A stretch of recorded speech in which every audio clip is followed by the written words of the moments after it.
telling James to work quick over there. He could have come up with an absolute masterpiece.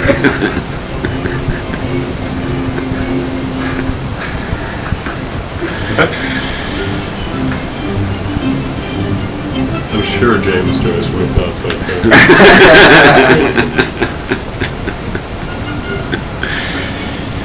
How? What's the best way to go about approaching Finnegan's Wake from a Left. take a left? William York Tyndall, I think, was the one who said it should be read aloud. It was probably Tyndall, since he ran the first Wakes seminar in this country, who also discovered it's best read aloud in groups. I claim the honor of having made the discovery. It's best read aloud in groups with several six-packs of Guinness on the table in the middle. And as the Guinness bottles evolve from totally full to totally empty and become dead soldiers on their way out, the text of Finnegan's Wake becomes marvelously clear. Well, I might say almost desperately clear, as they would say in Dublin.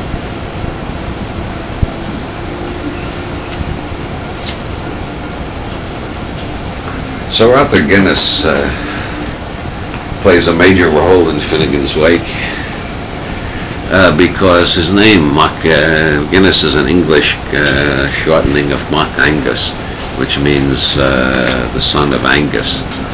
And Isolde was the daughter of Angus, and Isolde, Tristan and Isolde story is a major part of Finnegan's Wake.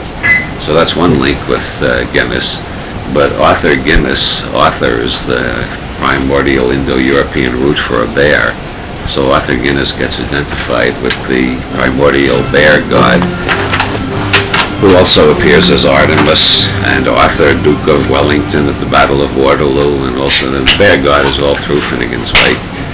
And Guinness had two sons who fought over the ownership of the business after he died, so he's a parallel with Adam and his two feuding sons, and the Dreamer and his two feuding sons, and the Tao, the male part of the Tao, the Yang expressing itself as active Yang and passive Yang. And Joyce keeps all these metaphors going at once.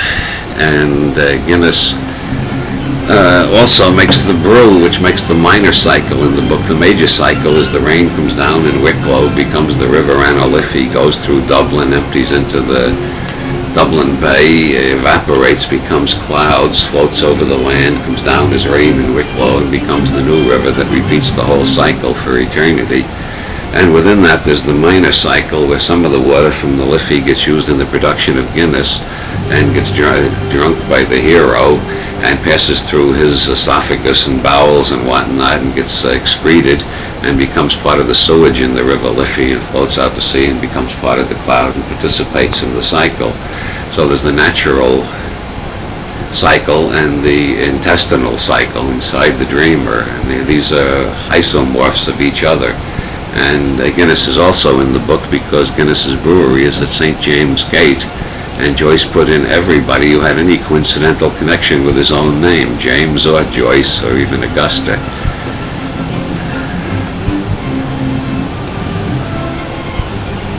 Yeah, Beethoven is just the right thing.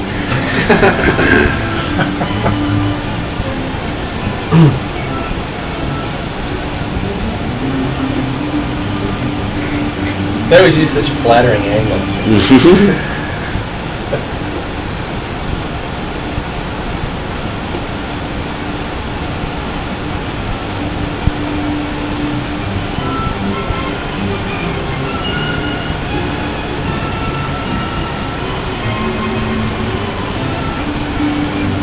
This film needs a trapeze.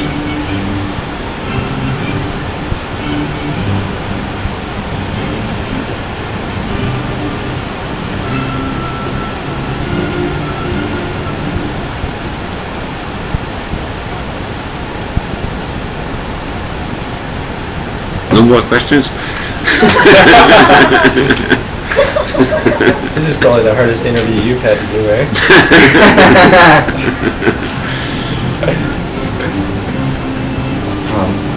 You were on a record chocolate biscuit conspiracy and said you were going to be appearing on another record. Yeah, this is going to be made in Liverpool this spring, and that's all I know about it so far.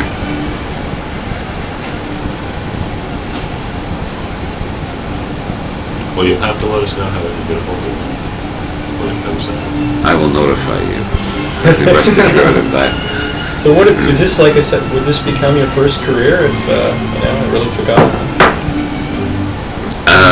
No, I think punk will always be just one of my careers.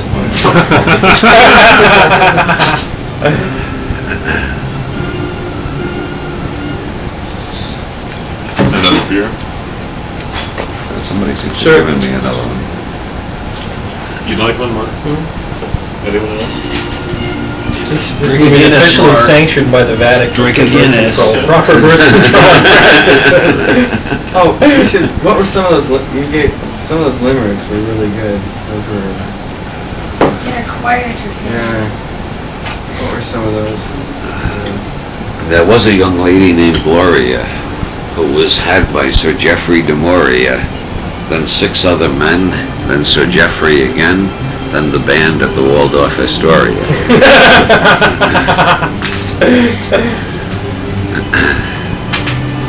There was a hermit named Wallace who took gators and possums for solace. The results had scales and long furry tails and voted for Governor Wallace.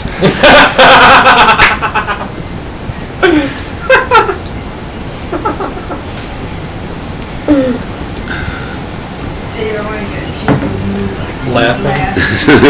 Oh, you should have been to the night I read about King Kong's Dawn. I had me going for a good 15 minutes. It's such a pick-me-up, right? You laugh. The spiritual implications of King Kong's Dawn. Did you ever hear the limerick in The Magic Christian? I don't remember if it's in the book, but it's in the film. It went, "There once was a lady from Exeter, and all the young men threw their sex at her. Just to be rude, she lay in the nude while her parrot, a pervert, took pecks at her." And it's attributed to our own Rudy the Kipling.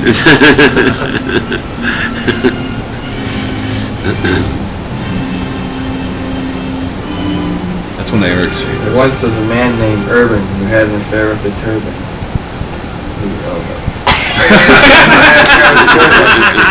And said it was much better than bourbon. I laughed out like that. There was a young writer named Dickens who ran a hot farm for chickens. This is a good one. Great expectations.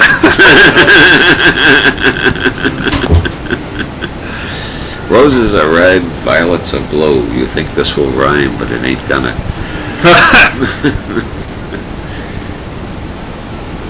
There was a young lady named Puck who had the most terrible luck. She went out in a punt and got bit on the front by a goose and a swan and a duck.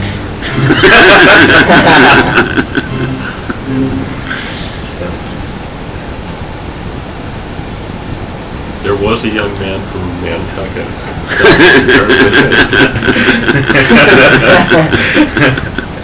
You've obviously heard this one.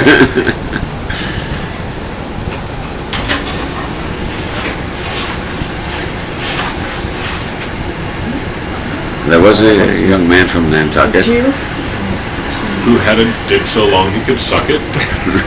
He said with a grin while wiping his chin, "If my ear were a cunt, I would fuck it."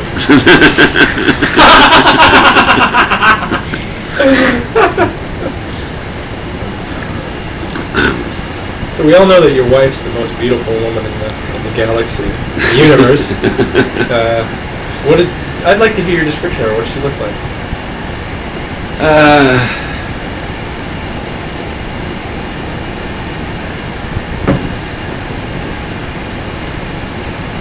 Oh, that's too intimate. Yeah, but you've pretty well summed it up already.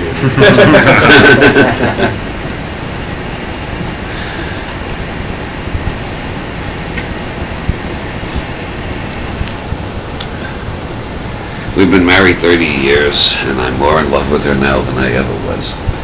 That sums her up.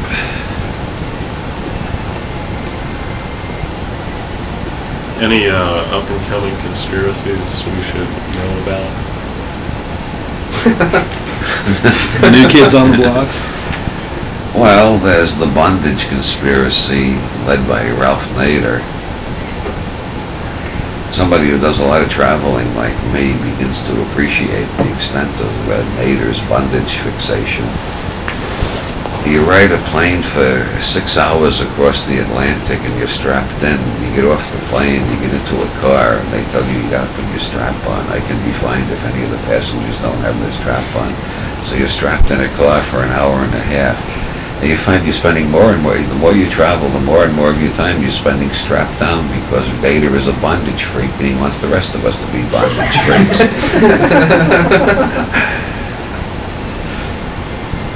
And then there's the insidious spread of no smoking sections.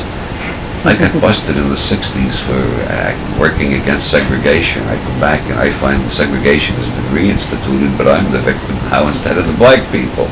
And it pisses me off. I think there are more smokers in this country than black people, a lot more than gay people. If we started throwing our weight around, we could get our rights restored under the Constitution. I think it's time we started organizing, picketing, rioting in the streets, throwing bricks through windows in government offices, doing what all the other minorities are doing these days. I go into restaurants and they say smoking or non-smoking, and I say smoking, white Protestant. And they say, we're not allowed to do that. Segregation is against the law. And I say, oh, I thought you wanted to segregate me into the smoking section. And they say, we can segregate you that way, but we can't segregate by race. And I say, why the hell not? Is that logical? And they say, are you trying to make trouble, sir, or do you want a table? That's the way every revolution begins. You sound like a wise guy. You know, the first one was said, we shouldn't spend 16 hours a day down in the mines. We should only do about 12 hours down there in the damp and the cold and the dust. He sounds like an eccentric. And the progress is made by the malcontents, the misfits, and the eccentric. As Oscar Wilde said, disobedience was man's original virtue. I like the Playboy channel. It's the only channel on television where I never see anybody chopping anybody up with an axe or attacking them or shooting them with a gun or attacking them with a machete. I never hear news about the Jews doing terrible things to the Arabs or the Arabs doing terrible things to the Jews. I don't hear about monsters wandering the streets of our cities committing inexplicable atrocities. It's restful and peaceful. All it is people making love to one another. I think it's the healthiest channel on TV. Praise the Playboy channel.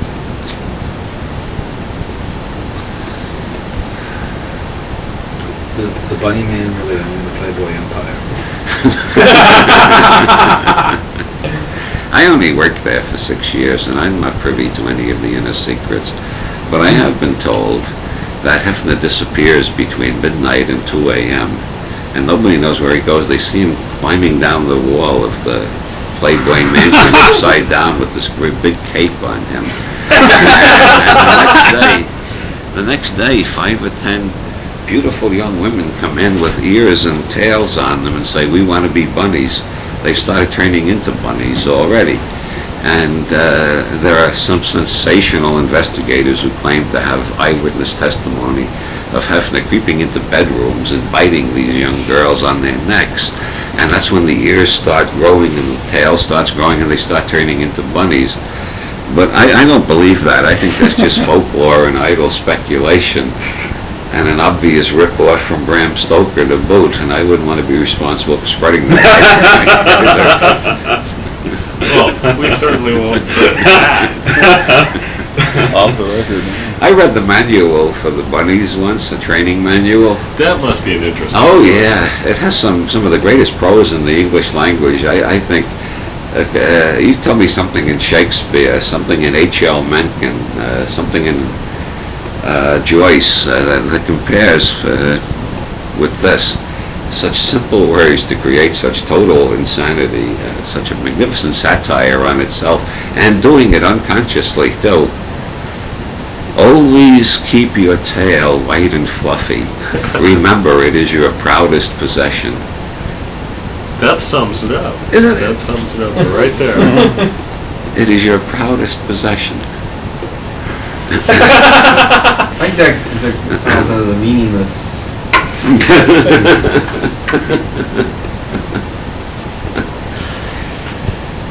I think Hefner is the greatest white magician of the second half of the 20th century. He's created his own private reality. All the fantasies he had when he was a teenager back in the late 40s, he's made them all come true. He's lived out all of the masturbation fantasies of every teenage boy who grew up in the 40s. And he's created this bubble around him where nothing happens that isn't part of that fantasy, and the outside world cannot intrude 1 inch. That's magic, man. L. Ron Hubbard created his own magic universe, but he had to be zombifying billions of victims. Hefner did it in a much gentler and more Buddhist way. Someday he will be recognized as one of the saints of our time, Saint Hugh of Chicago. Now, did you ever run across L. Ron Hubbard? No, I never had that privilege. I shook hands with Jim Jones once, though. Really? Tell us about that. An eccentric friend of mine said this guy comes to San Francisco every couple of weeks, and he's reputed to have raised the dead on numerous occasions. He's something different than your average Christian evangelist. And Arlen and I decided, what the hell, that's an interesting way to spend a Sunday afternoon, so we went to People's Temple. And they clapped and they howled and they clapped and they howled, and Reverend Jim did healings and miracles occurred, and they kept asking for more and more money. And when we tried to leave, they tried to prevent us from leaving by saying he might have a prophecy that would be vital to our health or survival, and we shouldn't leave till we hear all the prophecies. And Wow. they pulled a lot of other scams to keep us from getting out, but we got out. But meanwhile, Jim danced right past our pew like he danced past all the other pews, and he shook our hands and called upon the good Lord to bless us forever. And we got out before he said, and now I have some of my special Kool-Aid. We had a party where we had a commemorative Jim Jones. Jim Jones. Somebody had brought some grain alcohol back from Ohio, and we like mixed it with grape Kool-Aid.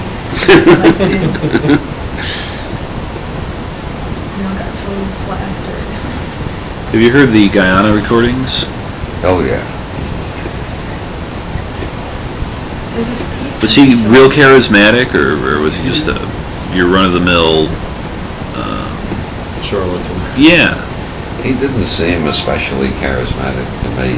or threatening for that matter? No, he didn't seem especially threatening. He seemed to be somebody who had learned to adapt the techniques of Native American shamanism into a quasi-Christian framework, and it was very quasi.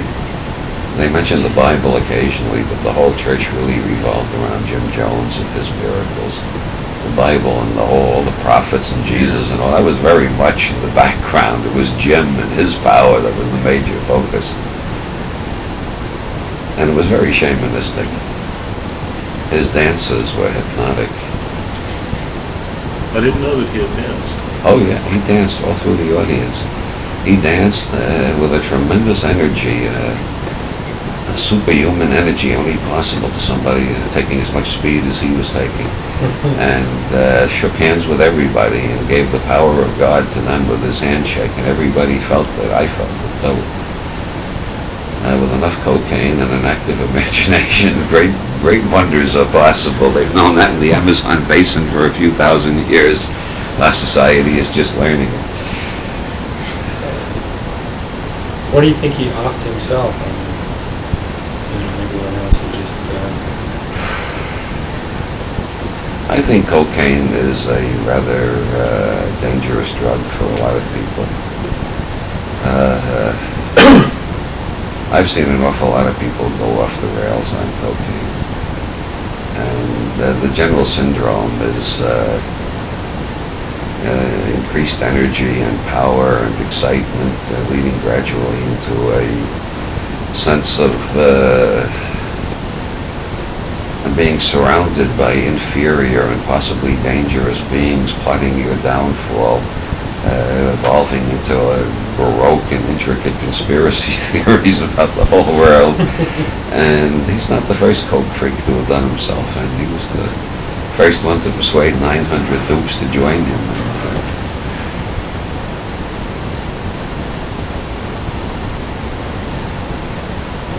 As Chris Langham says, you can get the same effects as cocaine by putting talcum powder up your nose, rubbing it in with sandpaper, and running around the house burning all the money you can find. That's great.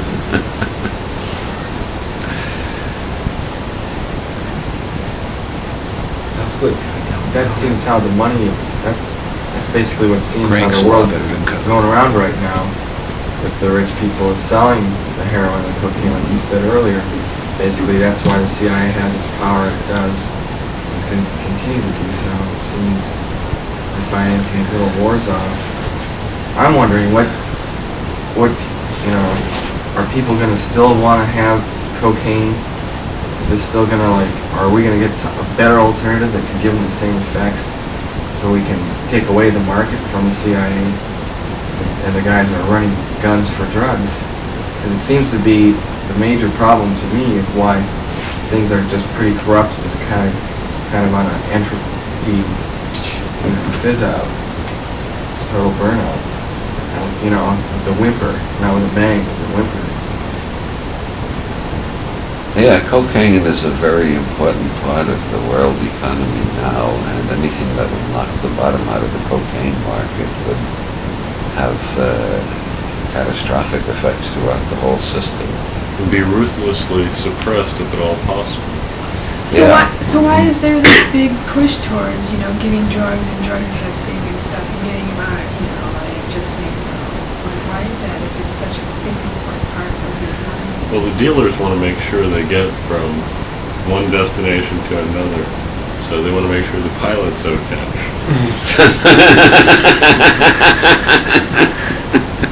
No, I think that stuff is mostly window dressing.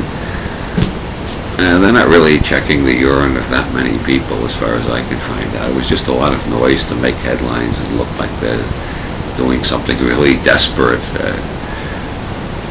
Make it look more attractive, so more people will want it, then they can up the price. So is it true, the real reason that the Russians have been in Afghanistan this long and we were in Southeast Asia is to really corner the market on all the good drugs out of there?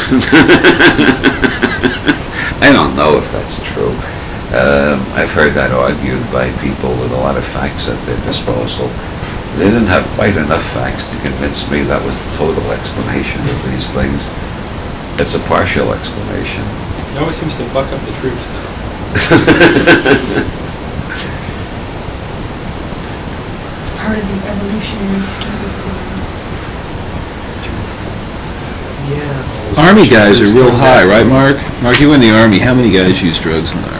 Oh, man, Would you believe me if I said over 75%? I would believe you. Not only that, there was so much hash in the battery that people would front it to you, and it was like it was out of control. People were just so burnt. Your bunkmate, what, had needle marks all over him? All the guys I met in the Army, I worked in a commercial for a week, and they were going to Fifth Circuit, Rapture experiences. Oh, I wish I. Yeah, it's they did their thing in the day. We worked on this commercial, and then it was hit the titty bars, drink lots of beer, and get and smoke dope and have a good time. Yeah, but to me it seems they're on Rapture, but that's where they're stuck. Yeah, it seems to me they're operating on the floor levels, not. It's cool. Well, they're getting enough of the Fifth Circuit to keep them going through situations that are pretty punishing and pretty unattractive to anybody in his right mind. That's been known for a long time. The English Army ran on laudanum for the last couple of 100 years. That's an opium derivative. They used to mix laudanum with gin when the laudanum wasn't strong enough. And that's how they got the English troops to advance. against impossible odds in so many cases. Let's Here, go take this hill. Okay.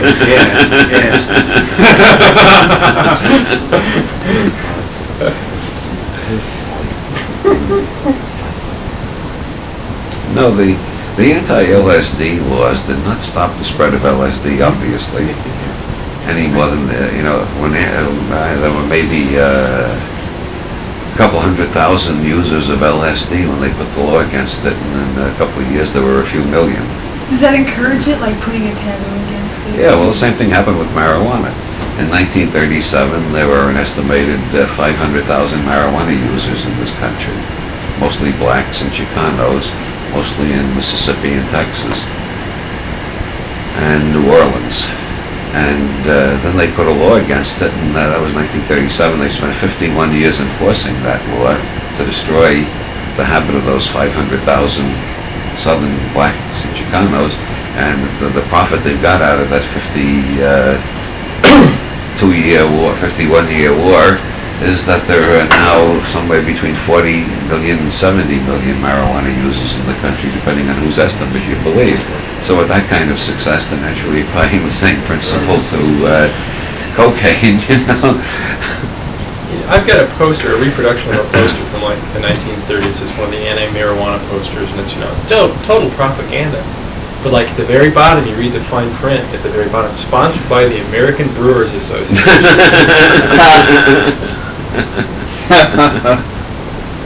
We were up in Colorado one time, and this girl my sister knew got some packaged dope from what was it?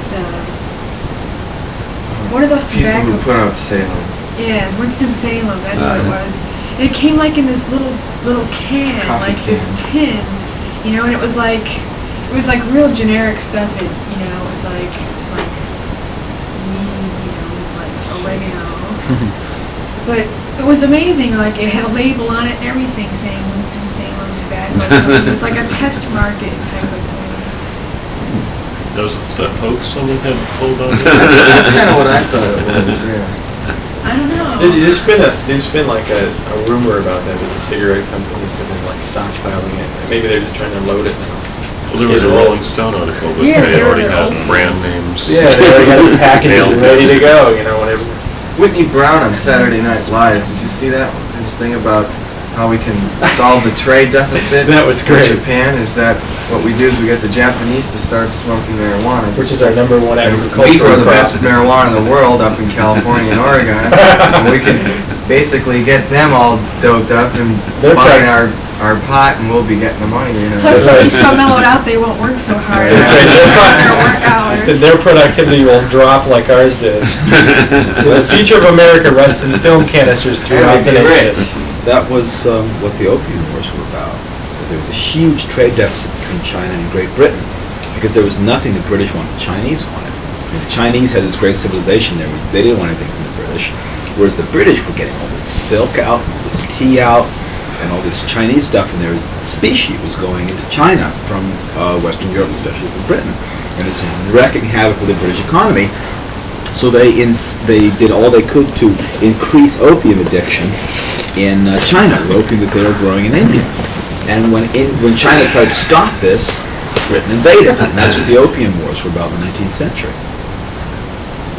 I think you got a title, you're eating donuts with Bob. Insatiable eating with Bob.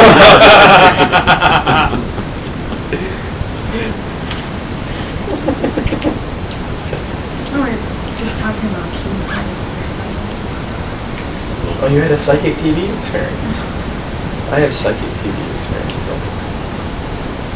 I'm curious as to these drugs that produce LSD-like effects for, say, 10 minutes in the user. I've heard these are either have been invented or could be invented. I think I read something about Leary talking about that a few years ago. There's one that's been around quite a while. DMT produces an LSD trip for about a half hour. They probably got it down to 10 minutes now. I haven't heard of that one. Why did that never go over very good? Yeah, I never got it. Mike Rome did. Or waiting for a bus, Yeah. Every day driving into Between office. classes, you know, that's Coffee great. break. Yeah. It's called a businessman special.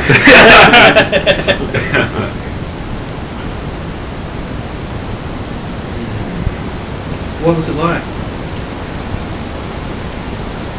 Creepy.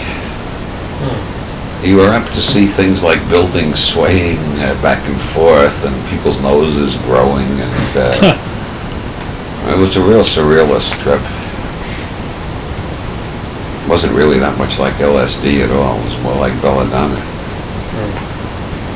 I had a friend who tried that. He was from Cleveland. And he said, I asked him what it was like, and he said a statue was talking to him. Yeah. So the Manson family would like to chow down on. Wait, what's cookies? Mark it up, Mark it. Oh, Oh, is this where she spits on him? Joker that he was, what do you think Aleister Crowley, excuse me, would think of his legacy?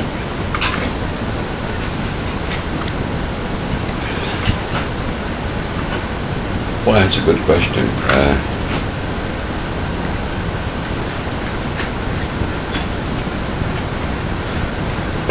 Because I got a copy of a book catalog from Publishers Central Bureau, which is like a big mail order, very middle class book dealership. And among the books is Magic in Theory and Practice, the paperback Golden Dawn. This is going out to homes around the nation. I mean, this is very, very mainstream. Yeah, well, Crowley is more and more becoming mainstream. The I Ching is popular almost everywhere. That was Crowley's favorite divinatory device. He thought the Western world needed it, and the Western world has got it, no doubt. The tarot deck he wanted revived, and everybody with more than a half-inch of forehead has been studying tarot in the last 10 years. And he wanted a neo-pagan revival, and that's going on in many forms. And he wanted the collapse of absolute Christian moral standards, and that has happened totally in the United States and partially in Europe. So he was a very successful magician, more successful than Hefner. Hefner created his own reality bubble. Crowley created waves of effect that are sweeping over the world with an ever-increasing intensity and velocity. I'm inclined to believe he was the magus of the new aeon, or at least until another magus arises to put out a better new aeon. Well, if you... I think that's a good challenge for every magician in the country. Create your own new aeon. Surpass Aleister Crowley at his own game. Well, if you follow the media, there are apparently a lot of young spuds out there misinterpreting his works.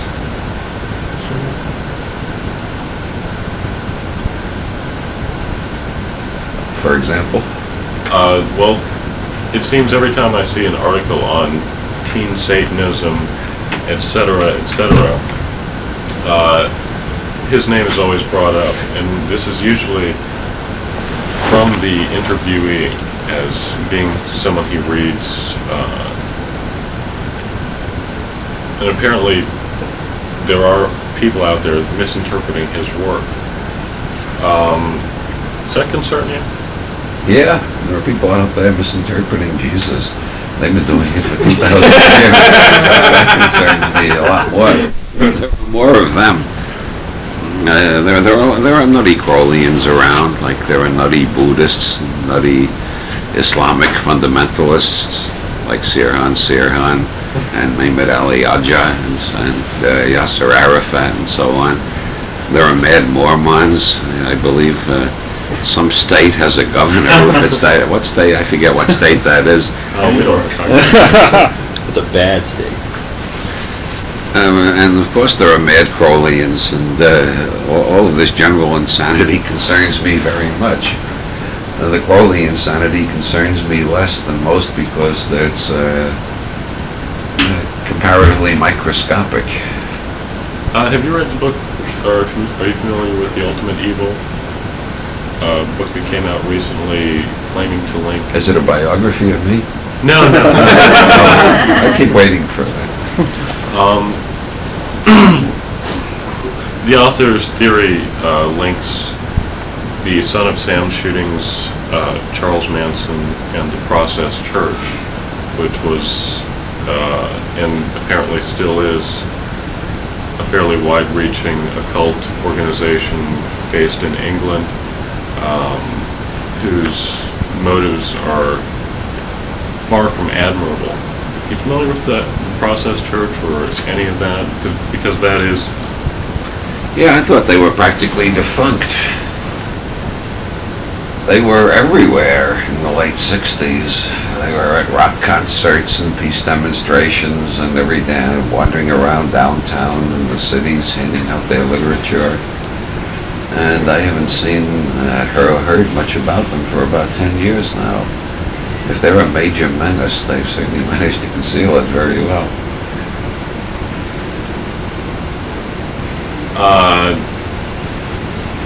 Having been involved with a number of occult lodges, groups, organizations, fraternities, dance clubs.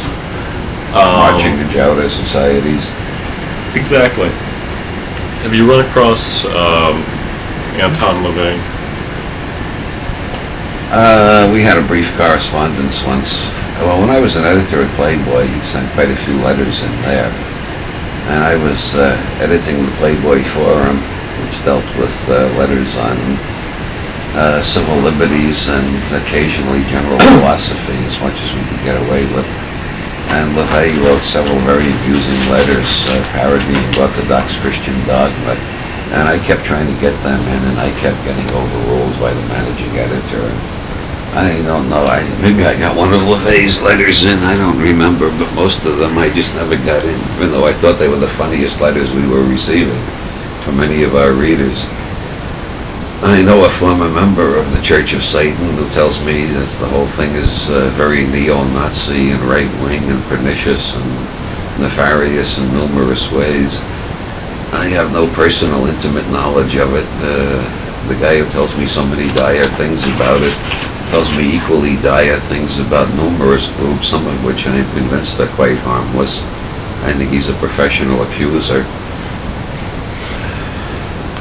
Now, I've heard a rumor from several people that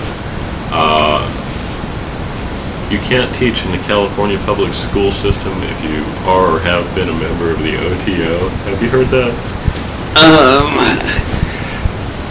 I heard that they had a list of organizations, membership in which was to be considered grounds for dismissal on the grounds on suspicion that you were a child molester.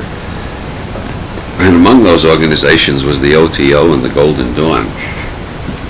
The head of the Golden Dawn, Christopher Hyatt, wrote to the bureau responsible for that and announced he was going to sue the state of California for libel and some fantastic number of hundreds of millions of dollars if they didn't retract that immediately, because he was confident they had no evidence whatsoever to justify that and they would have to back down.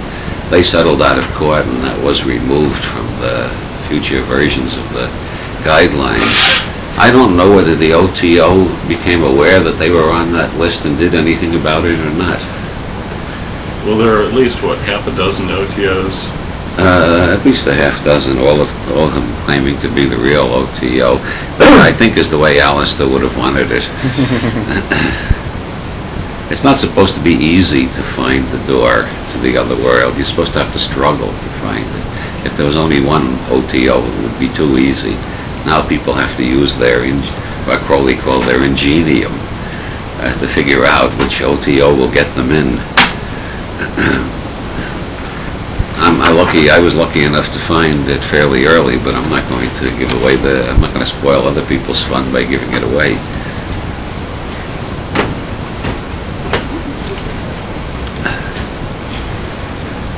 Who shot this one? This is one of my favorite scenes of the movie, where he gets shamed by he's like talking the whole time. He won't shut up, you always see his lips moving. He's like, He's giving a stiff bottom lip.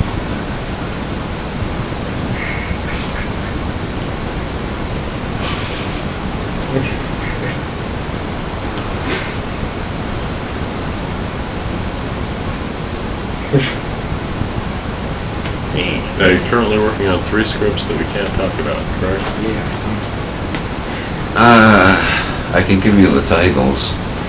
Reality is What You Can Get Away With, The Emperor Concerto, and The Man Who Murdered God. have you ever met The Amazing Randy? The Amazing Randy? James Randi. I've met him. What do you think of him? I've been giving Randy such a hard time in so many publications lately. I'm beginning to feel I should be gentle with the man. I'm sure he means well. Well, he's performed a couple of Yeah, he's fairly useful public services. Yeah, community Blew service. Peter Popoff off the air. Who was Peter Popoff? He's a Christian televangelist who was doing Got wireless- a got very straightforward information mind-reading act using a hearing aid that his wife was broadcasting over shortwave. She would come out prior to his entrance, pump the audience, find a few likely dupes, get names, addresses, background information, then would go backstage and play Radio Free Pop-Off. And Randy went in. They went several times. He and like a team of students under various disguises, and got in among the group that were selected to be spoken to. And meanwhile, they were monitoring the shortwave bands and picked up the conversation. That was broadcast on Johnny Carson a couple of times, twice, and shortly thereafter his television ministry went off the air. He's also been on Johnny Carson showing how the psychic surgery down in Central America is being faked using, a thumb tip, and a very large thumb tip and a whole lot of chicken guts. So he's got his uses, no doubt.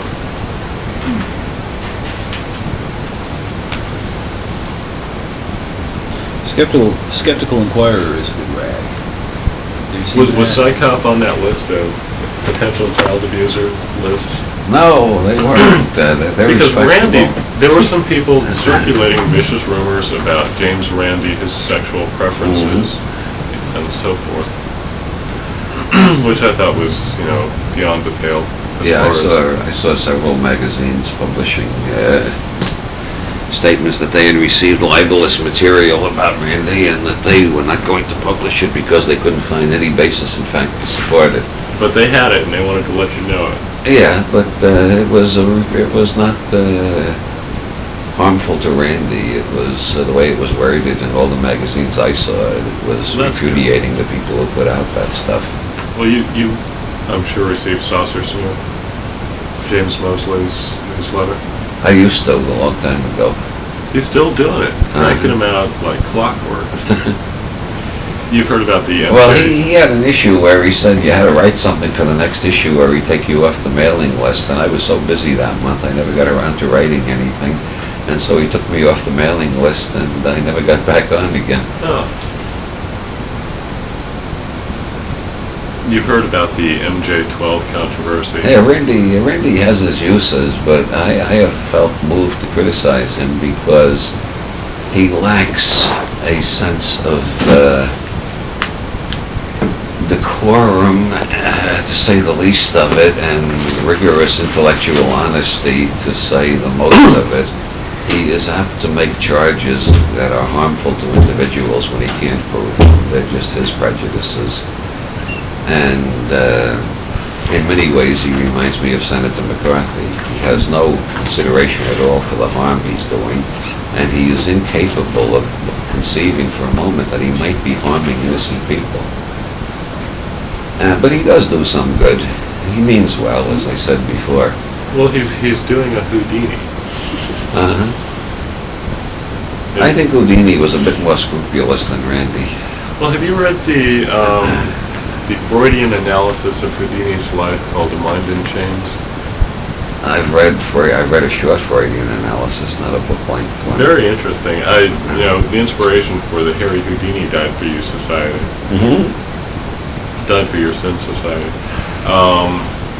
I did my own analysis of Houdini and others. Yeah. And in Schrodinger's cat. I enlarged on it a little. Houdini is one of my favorite people. I'm trying to figure out how Houdini did his tricks as an endless entertainment. Well, I thought it was interesting that he went around crucifying the spiritualists and destroying several friendships in the process. Arthur Conan